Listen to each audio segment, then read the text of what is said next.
Listen to this song. Shattered pieces of memories, all that's left of our past. Tears falling from my eyes, my heart forever against. Nothing left to hold on to, all gone in a blink. I'm broken, but I'm still here and I'm ready to sing. I created using just one AI tool. It's incredible how I was able to make a song using only a single AI tool.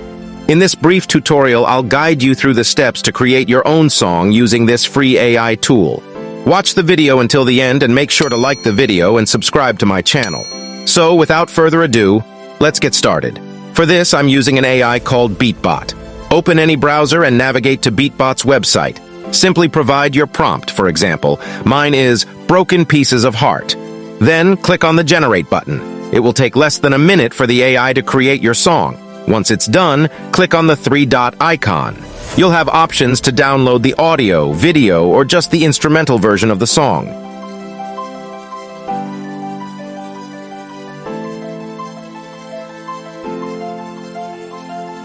Thank you for watching, and remember to like and subscribe for more insightful content.